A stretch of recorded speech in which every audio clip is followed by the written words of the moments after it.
sejahtera kepada Puan Katerina dan rakan-rakan sekalian.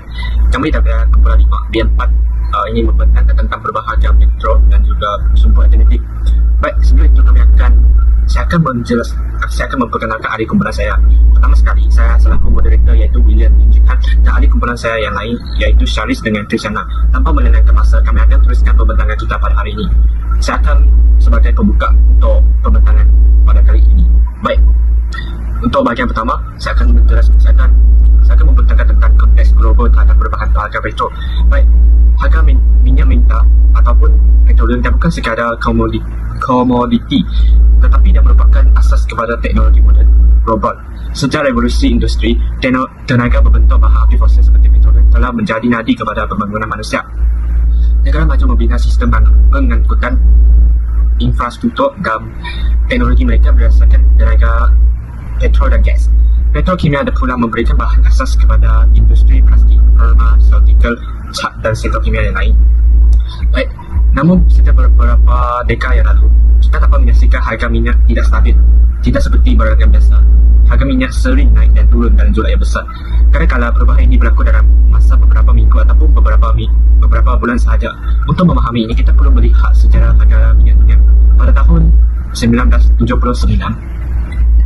krisis minyak pertama berlaku apabila negara-negara Arab pengeluar minyak menghentikan ekspor sebagai tindak balas kepada konflik geopolitik.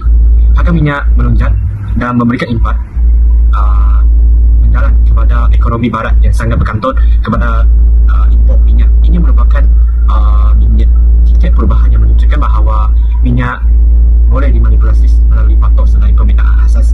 Baik, kemudian pada tahun 1990, semasa Perang Teluk, harga minyak sekali lagi melonjak akibat ketidaktentuan bekalan. Pada tahun 2008, harga minyak mentah Brent menyentuh paras lebih USD, iaitu 140 seton akibat gabungan faktor geopolitik, spekulasi besaran dan pemulihan permintaan selepas kemerdekaan 2007 sehingga kepada 2008. Baik, lebih terkini, pandemik COVID-19 memberi gambaran baru tentang hubungan antara permintaan dan penawaran. Ketika lockdown dilaksanakan secara besar-besaran di seluruh dunia pada tahun 2020, permintaan minyak merosot secara mendadak sehingga harga minyak mentah WTI iaitu West Texas Intermediate pernah turun ke paras negatif dua kali yang pertama dalam sejarah. Ini menunjukkan bahawa ketika permintaan jatuh dan storan penuh, harga boleh menjadi negatif. Kemudian, selepas pelanggaran sekatan pada tahun 2021 dan 2022, permintaan kembali meningkat secara drastik sedangkan penawaran masih belum pulih sepenuhnya kerana pengeluaran yang terjejas semasa pandemik. Tambahan pula, konflik seperti antara Rusia dan Ukraine menyebabkan sekatan terhadap ekspor tenaga dari Rusia, salah satu pengeluar minyak terbesar di dunia. Akibatnya, harga minyak kembali melonjak di atas paras USD 90 hingga 100 seton. Baik, data rasmi menunjukkan bahawa harga minyak Brent purata global meningkat daripada sekitar USD 80 seton pada awal 2021 kepada lebih USD 100 seton pada pertengahan 2022 tahun 2022. Sebelum turun dan stabil dalam lingkungan USD 85 hingga 90 pada tahun 2023 sehingga ke tahun 2025.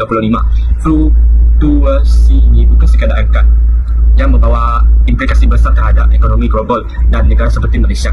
Baik, untuk segmen yang kedua ialah teori ekonomi di sebalik perubahan harga petrol. Untuk membina pemahaman yang akademik, kita perlu menggabungkan teori ekonomi yang berkaitan dengan harga minyak, permintaan dan penawaran, serta teori fiskal dan monetari. Pertama, teori permintaan dan penawaran asas. Ini merupakan keseimbangan harga sesuatu komoditi di pasaran. Apabila permintaan terhadap minyak meningkat tetapi penawaran tidak mengejar secara seimbang, harga akan naik. Dalam situasi seperti ini, sebelum pandemik, permintaan meningkat. Sebab apa? Kerana aktiviti ekonomi kembali aktif. Tetapi penawaran masih terhad akibat gangguan rantaian bekalan dan kekurangan pelaburan dalam sektor tenaga. Kedua, minyak mempunyai kebolehrentangan harga dalam jangka pendek. Ini bermakna permintaan terhadap petrol tidak berubah banyak walaupun harga berubah besar. Rakyat tetap perlu membeli petrol kerana ini merupakan keperluan asas bagi pengangkutan mereka, perniagaan dan sektor lain. Kebolehrentangan ini menyebabkan kesan kenaikan harga minyak menjadi lebih tajam dalam ekonomi sebenar. Ini berbeza dengan barangan bukan keperluan yang permintaan yang lebih sensitif kepada perubahan harga. Ketiga, teori inflasi kos tolatan menjejaskan bagaimana cara kenaikan kos input dalam hal ini, menyebabkan kos keseluruhan barangan dan pengkhidmatan meningkat. Harga minyak yang lebih tinggi meningkatkan kos pengangkutan yang secara langsung membawa kepada kos logistik dan jualan produk yang lebih tinggi. Kesannya, indeks harga pengguna meningkat dan kuasa beli itu menurun.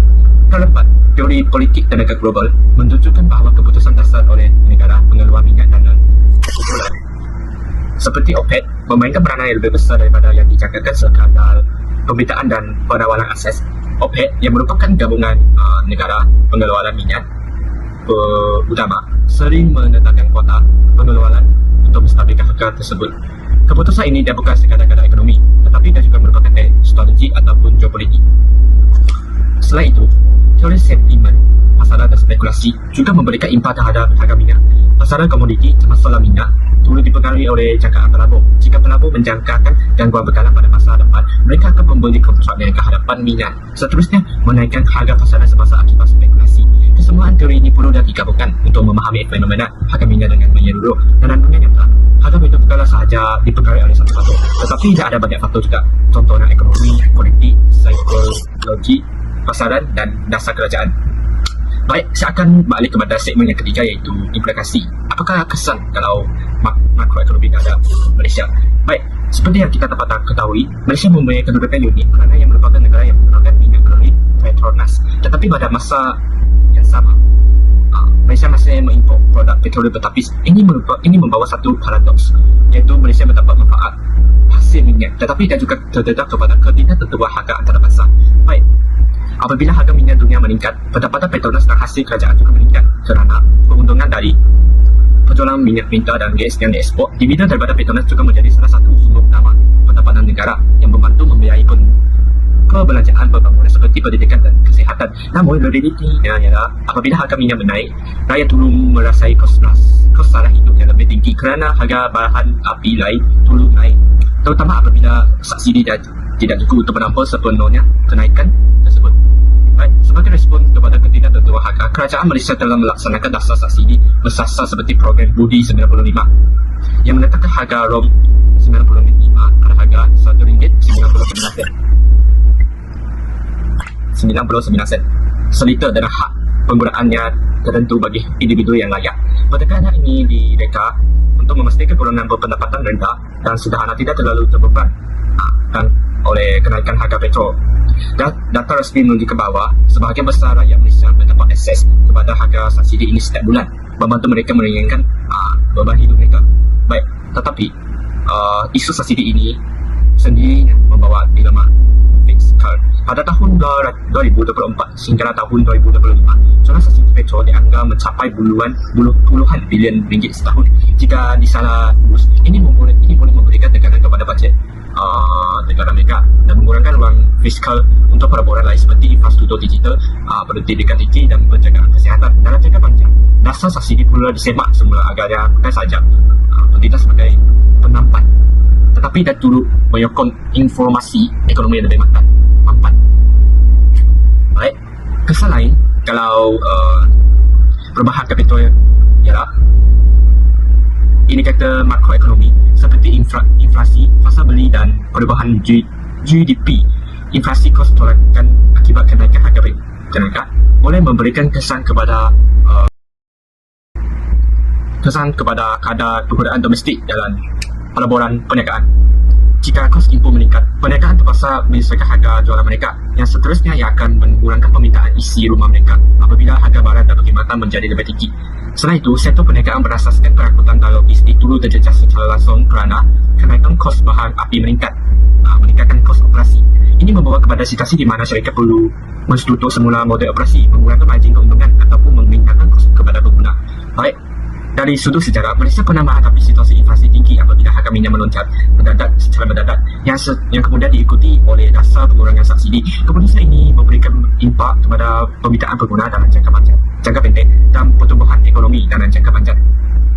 Baik, seterusnya saya akan membentangkan bahagian yang terakhir, iaitu membina ketahanan tenaga dan pembangunan makro. Baik, sebagai penutup untuk bahagian saya, baik, kita perlulah melihat bahawa perubahan harga petrol tidak boleh dilihat secara sempit, tetapi ia perlulah memberikan signal ataupun lampu isyarat penting kepada pembuat dasar bahawa negara perlu menangkan strategi tenaga yang lebih holistik dan mampan. Ini termasuk perubahan data pemantauan, pembangunan kapasiti tenaga alternatif serta transformasi struktur ekonomi supaya tidak terlalu bergantung kepada sumber tenaga yang stabil. Baik, dalam konteks global, trend peralihan tenaga ke arah sumber yang lebih bersih dan boleh diperbaharui bukan sahaja satu trend tetapi ia merupakan keperluan strategi untuk era masa depan yang lebih lestari. Kesimpulan, perubahan harga petrol ialah gabungan faktor ekonomi, politik dan pasaran. Variasi harga memberikan implikasi mendalam terhadap ekonomi Malaysia termasuk kos sara hidup, inflasi, dasar fiskal dan struktur pembangunan. Oleh itu, pemahaman menyeluruh terhadap fenomena ini merupakan asas kepada perancangan ekonomi yang bijak dan responsif. Ini sahaja bahagian perbincangan untuk bahagian saya. Ini sahaja daripada saya. Sekian, terima kasih. Sekarang saya akan serahkan kepada ahli kumpulan yang lain. Terima kasih. Baiklah, salam sejahtera kepada pensyarah yang dihormati serta rakan-rakan sekalian. Saya Syaris dan dalam pembincangan ini, saya akan membincangkan secara menyeluruh mengenai sumber tenaga alternatif, kepentingannya kepada Malaysia, cabaran pelaksanaannya, serta implikasi ekonomi, sosial dan alam sekitar.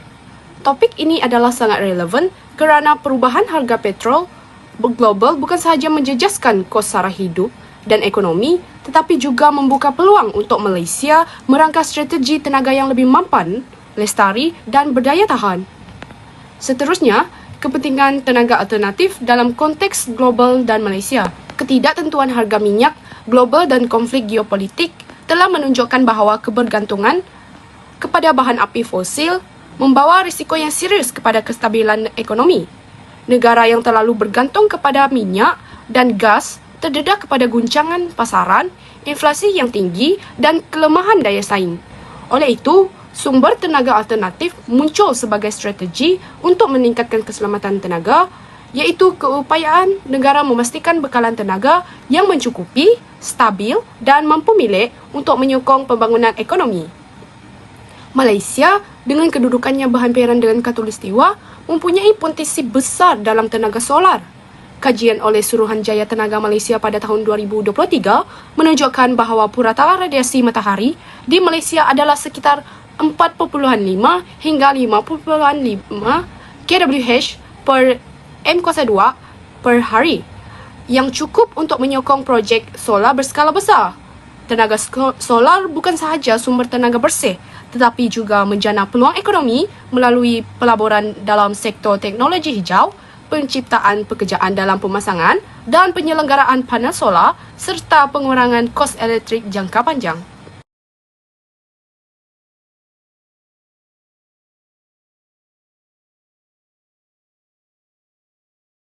Selain solar, kenderaan elektrik iaitu EV menjadi fokus utama pengurangan kebergantungan petrol.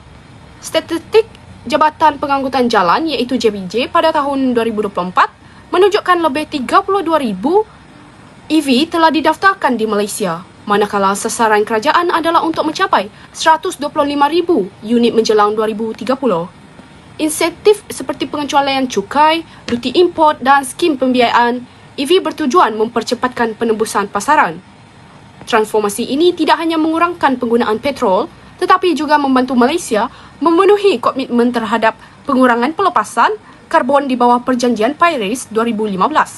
Selain itu, tenaga biojisim juga menawarkan potensi yang signifikan. Malaysia merupakan pengeluar utama kelapa sawit global dengan pengeluaran biji sawit melebihi 20 juta tan setahun. Sisa daripada industri kelapa sawit seperti tandan kosong sawit boleh dijadikan bahan bakar biojisim untuk loji jana kuasa elektrik. Ini bukan sahaja mengurangkan pencemaran sisa pertanian tetapi juga menambah nilai ekonomi kepada sektor pertanian, menjana peluang pekerjaan tambahan dan menyumbang kepada kelestarian alam sekitar. Seterusnya, cabaran pelaksanaan tenaga alternatif di Malaysia. Walaupun potensi sumber tenaga alternatif sangat besar, terdapat beberapa cabaran utama dalam pelaksanaannya. Pertama, ialah kos awal pelaburan. Pemasangan sistem solar berskala besar atau infrastruktur pengecasan EV memerlukan kos awal yang tinggi. Kajian oleh ASEAN Centre for Energy pada tahun 2023 menunjukkan bahawa kos purata pemasangan sistem solar berskala rumah di Malaysia adalah sekitar RM15,000 hingga RM25,000, bergantung kepada kapasitinya. Kos ini boleh menjadi halangan kepada isi rumah berpendapatan rendah dan sederhana walaupun insentif kerajaan ada. Yang kedua, infrastruktur dan jaringan sokongan masih belum mencukupi. Pengecasan EV masih tertumpu di bandar besar, manakala kawasan luar bandar dan lebuh raya utama. Kekurangan stesen pengecas yang mudah diakses. Ini menjejaskan kesediaan pengguna untuk beralih kepada EV kerana kebimbangan jarak perjalanan dan ketersediaan pengecas. Ketiga, kesedaran dan penerimaan masyarakat menjadi faktor kritikal. Walaupun kerajaan melaksanakan kempen kesedaran dan menawarkan insentif, ramai pengguna masih ragu-ragu untuk menukar kenderaan tradisional kepada EV atau memasang sistem solar kerana mereka melihat kos awal sebagai penghalang bagi mereka. Kajian Suruhanjaya Tenaga 2023 menunjukkan bahawa hanya 28% isi rumah mengetahui sepenuhnya manfaat dan insentif tenaga solar.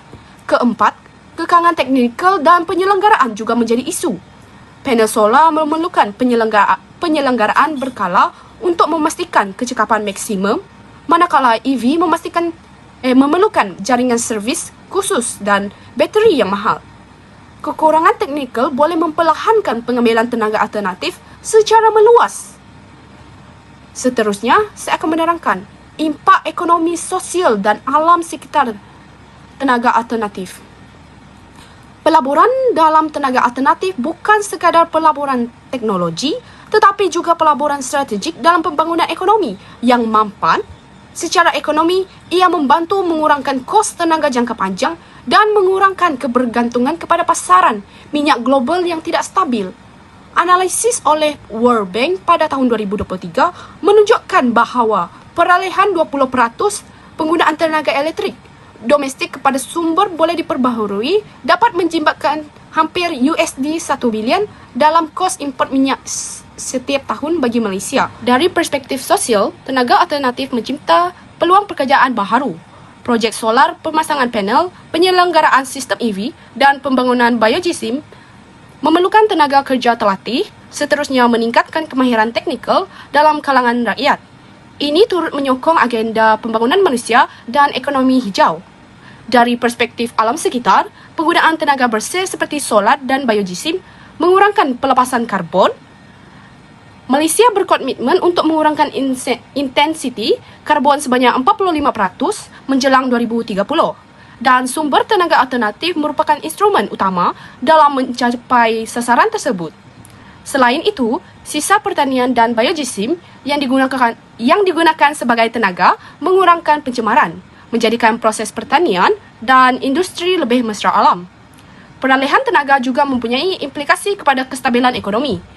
Dengan mengurangkan kebergantungan terhadap minyak import atau produk petroleum yang terdedah kepada fluktuasi global, Malaysia dapat menstabilkan kos tenaga, melindungi pengguna daripada inflasi, kos tolakan dan memastikan dasar fizikal negara tidak terlalu terbeban dengan subsidi petrol. Hal ini memberi ruang untuk kerajaan melabur dalam sektor lain yang strategik seperti pendidikan, kesihatan dan pembangunan digital. Selain itu, strategi dan rekomendasi untuk Malaysia yang saya sarankan, Malaysia perlu mengambil pendekatan bersepadu untuk memastikan transformasi tenaga berjalan dengan lancar. Yang pertama, kerajaan perlu mengekalkan insentif fizikal dan pembiayaan yang menarik untuk sistem solar, EV dan biojisim. Kedua, pembangunan infrastruktur seperti stesen pengecas EV dan grid tenaga solar perlu diperluas ke seluruh negara termasuk kawasan luar bandar. Ketiga, kerajaan perlu menjalankan kempen kesedaran berterusan bagi meningkatkan penerimaan masyarakat terhadap tenaga alternatif dan memastikan pengguna memahami manfaat jangka panjang. Selain itu, kolaborasi dengan sektor swasta, universiti dan institusi penyelidikan adalah kritikal untuk inovasi teknologi hijau. Contohnya, pengembangan bateri EV yang lebih cekap, sistem penyimpanan tenaga solar dan penggunaan biojisim untuk loji jana kuasa dapat meningkatkan keberkesanan pelaksanaan tenaga alternatif. Penglibatan komuniti tempatan juga penting bagi memastikan projek tenaga boleh diperbaharui bersifat inklusif dan berdaya tahan. Kesimpulannya, tenaga alternatif bukan sekadar pilihan tetapi keperluan strategik untuk Malaysia. Peralihan kepada tenaga solar, biojisim dan EV bukan sahaja mengurangkan risiko ekonomi akibat fluktuasi harga petrol, tetapi juga menyumbang kepada kelestarian alam sekitar, penciptaan pekerjaan dan pembangunan ekonomi yang mampan.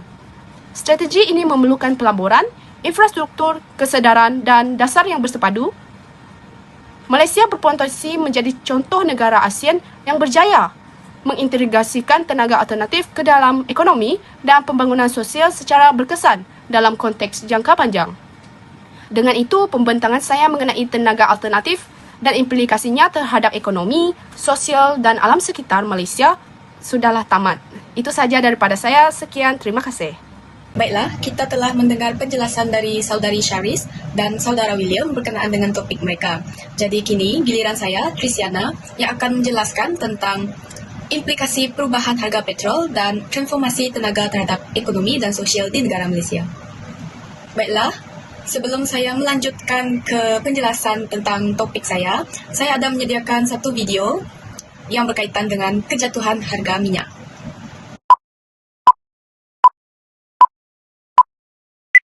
Seterusnya, kejatuhan harga minyak mentah dunia terus memberikan kesan kepada pemain industri tempatan. Menurut Ketua Pakar Ekonomi Bank Islam Malaysia Berhad, Dr. Muhammad Afzanizam Abdul Rashid, pelbagai langkah telah diambil oleh pemain industri seperti Petronas terutamanya dalam menyemak semula perbelanjaan modal ketika ini.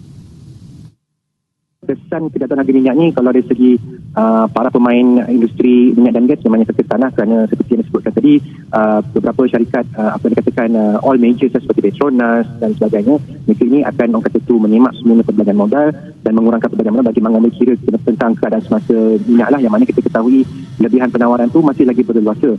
Malah pertubuhan negara-negara pengekspor. Melalui tayangan video yang saya sediakan sebentar tadi, kita mengetahui bahawa pelbagai kesan yang akan berlaku akibat daripada kejatuhan harga minyak. Oleh itu, badan kerajaan yang bertanggungjawab dalam menguruskan bahan mentah ini hendaklah mempunyai strategi jangka panjang bagi mengatasi masalah yang berlaku supaya ia tidak memudaratkan negara Malaysia. Contoh badan kerajaan yang menguruskan bahan mentah ini ialah Petronas, atau nama panjangnya disebut sebagai Petroleum Nasional Berhad. Petronas ini adalah badan utama yang diamanahkan oleh Kerajaan Persekutuan Malaysia untuk mengurus, membangunkan dan memiliki hak yang eksklusif terhadap sumber minyak dan gas negara.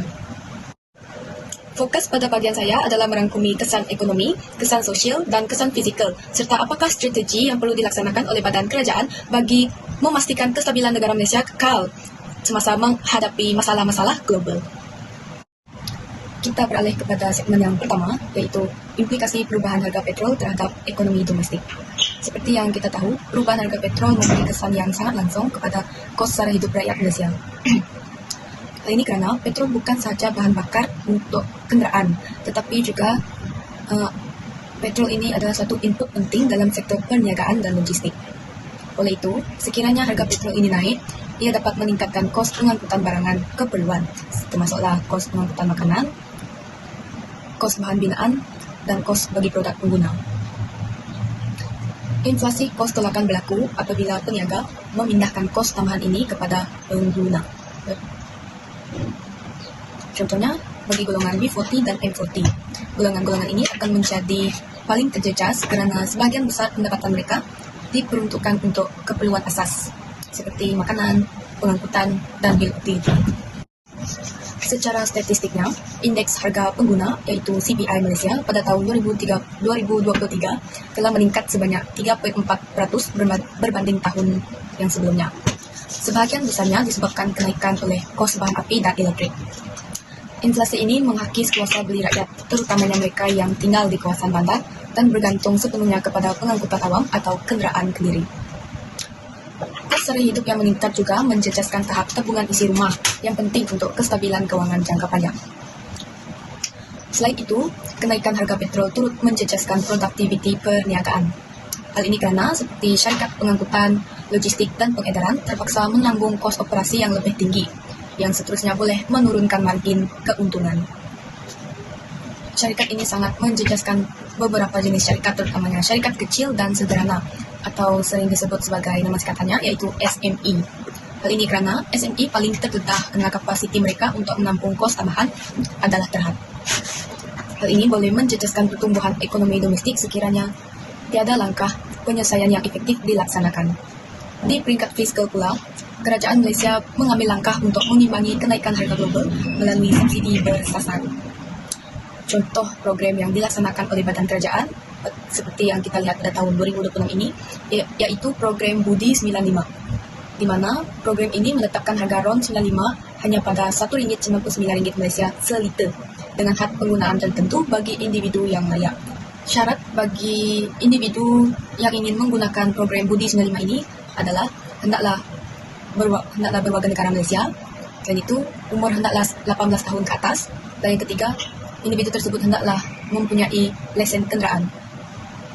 Program Budi 95 ini bertujuan untuk melindungi golongan yang berpendapatan rendah daripada impak kenaikan global. Walaupun subsidi ini penting untuk kesejahteraan rakyat, tetapi perbelanjaan subsidi petrol dianggarkan mencecah lebih daripada 50 bilion setahun, iaitu pada tahun 2024 hingga 2025. Ini menunjukkan bahawa ketidaktentuan global secara langsung menjejaskan bajet negara dan dasar fiskal perlu diseimbangkan antara pelindungan sosial dan kestabilan ekonomi. Seterusnya, kita beralih kepada segmen 2, iaitu mengenai implikasi sosial dan kesejahteraan. Perubahan harga petrol juga memberi kesan sosial yang signifikan. Contohnya, kenaikan kos sara hidup meningkatkan tekanan ekonomi dalam kalangan isi rumah. Seperti yang saya katakan tadi, terutamanya bagi golongan B40 dan M40. Hal ini kerana golongan ini mungkin terpaksa mengurangkan perbelanjaan untuk pendidikan, kesihatan dan aktiviti pembangunan diri yang seterusnya menjejaskan mobiliti sosial. Ketidaktentuan harga bahan api ini juga memberi tekanan kepada keluarga bandar yang bergantung kepada pengangkutan awam atau kenderaan sendiri untuk kerja, untuk mengantar anak ke sekolah dan menjalankan aktiviti harian mereka. Oleh itu, Badan Kerajaan Malaysia menubuhkan sebuah transformasi tenaga kepada sumber alternatif bagi memberi manfaat sosial yang luas. Contohnya, penggunaan tenaga solar, EV dan biodiesel. Penggunaan tenaga alternatif ini bukan sahaja mengurangkan kos tenaga jangka panjang, tetapi juga menjana peluang pekerjaan yang baru. Hal ini dikatakan demikian kerana pekerjaan dalam pemasangan panel solar, pembangunan sistem pengecas EV, penyelenggaraan bateri, dan pengurusan biodiesel mencipta kemahiran baru dalam tenaga hijau yang seterusnya meningkat daya saing tenaga kerja Malaysia di peringkat global. Ini adalah data daripada Suruhanjaya Tenaga 2023 menunjukkan bahawa projek tenaga boleh diperbaharui yang berskala besar mampu menyerap ratusan ribu tenaga kerja secara langsung. Selain itu, penggunaan tenaga bersih yang menyumbang kepada kelestarian alam sekitar yang memberi manfaat jangka panjang kepada masyarakat. Contohnya, pelepasan karbon yang berkurangan menyokong kesihatan awam, mengurangkan pencemaran udara, dan turut membantu Malaysia mencapai sasaran pengurangan karbon sebanyak 45% menjelang tahun 2030. Kesedaran rakyat terhadap isu alam sekitar turut meningkat apabila mereka melihat manfaat langsung daripada penggunaan tenaga bersih seperti kos elektrik yang rendah melalui solar berskala rumah. Seterusnya, kita beralih kepada segmen yang ketiga, iaitu strategi jangka panjang untuk kestabilan tenaga dan ekonomi Malaysia. Malaysia perlu merancang strategi tenaga yang holistik dan bersepadu, supaya peralihan kepada tenaga alternatif bukan sekadar pelaburan teknologi, tetapi juga instrumen ekonomi yang strategik. Dengan mengurangkan kebergantungan kepada pasaran minyak global, negara dapat menstabilkan harga domestik dengan cara melindungi rakyat daripada inflasi kos tolakan dan mengurangkan tekanan fiskal akibat subsidi. Strategi ini memerlukan beberapa langkah bersepadu. Pertama, insentif fiskal dan pembiayaan perlu diteruskan seperti pengecualian cukai, dan pemasangan panel solar dan skim pembayaran BT untuk mempercepatkan pengambilan tenaga alternatif. Kedua, pembangunan infrastruktur seperti stesen pengecas EV, grid tenaga solar, dan loji biodiesel perlu diperluas ke seluruh negara, termasuklah kawasan luar bandar. Seterusnya, program pendidikan dan kesedaran masyarakat mesti diperkukuh bagi memastikan rakyat memahami manfaat jangka panjang dan bersedia mengubah gaya hidup mereka ke arah tenaga yang lebih hijau.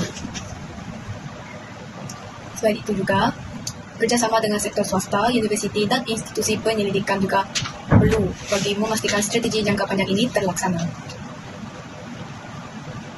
Contohnya, inovasi dalam penyimpanan tenaga, pembangunan bateri EV yang lebih cekap, dan pengurusan biojisim yang dapat meningkatkan keberkesanan transformasi tenaga. Projek komuniti yang melibatkan rakyat secara langsung juga dapat memastikan peralihan tenaga inklusif dan berdaya tahan.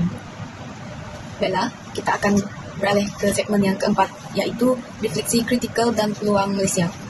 Walaupun cabaran pelaksanaan tenaga alternatif ini wujud, ia juga membuka peluang strategik kepada Malaysia. Ia menjadikan negara Malaysia berpeluang menjadi pemimpin tenaga hijau di ASEAN. Bukan itu saja, ia turut menarik pelaburan asing dalam sektor tenaga bersih dan meningkatkan daya saing ekonomi melalui inovasi teknologi. Dengan gabungan dasar fiskal yang bijak, pelaburan bersepadu, dan kesedaran rakyat, transformasi tenaga ini dapat membawa kesan yang sangat positif dan mampu sebagai strategi jangka panjang terhadap ekonomi, sosial, dan alam sekitar. Selain itu, negara Malaysia boleh memanfaatkan pengalaman negara maju seperti negara Jerman, Jepun yang berjaya mengurangkan kebergantungan kepada bahan api fosil melalui tenaga solar. Pelajaran yang boleh dipelajari termasuklah pentingnya perancangan jangka panjang, kolaborasi sektor awam dan swasta, serta dasar insentif yang efektif untuk rakyat. Penjelasan saya sudah sampai ke penghujungnya, jadi saya akan membuat kesimpulan yang menyeluruh bagi bahagian saya. Kesimpulannya, perubahan harga petrol ini bukan sahaja memberi kesan yang mendalam kepada ekonomi dan kesejahteraan rakyat Malaysia. Ia turut meningkatkan kos sara hidup, menjejaskan kuasa beli, dan menambah beban fiskal akibat subsidi. Namun, peralihan kepada tenaga alternatif memberikan negara Malaysia peluang besar bagi mengurangkan ketidakstabilan harga, meningkatkan keselamatan tenaga, mencipta pekerjaan hijau, dan menyokong pembangunan lestari. Oleh itu, negara Malaysia berada di persimpangan yang strategik. Dengan pendekatan yang bersepadu yang menggabungkan dasar fiskal, peleburan teknologi hijau, pembangunan infrastruktur, dan kesedaran masyarakat, negara Malaysia berpotensi mencapai ekonomi yang berdaya tahan, sosial inklusif, dan lestari dari segi alam sekitar. Tegasnya, perubahan harga petrol bukan sahaja cabaran, tetapi juga peluang untuk Malaysia mengukuhkan kedudukannya dalam era tenaga global yang baru. Itu sahaja daripada saya. Sekian, terima kasih. Number that you'll ever do. Two can be as bad as one. It's the loneliest number since the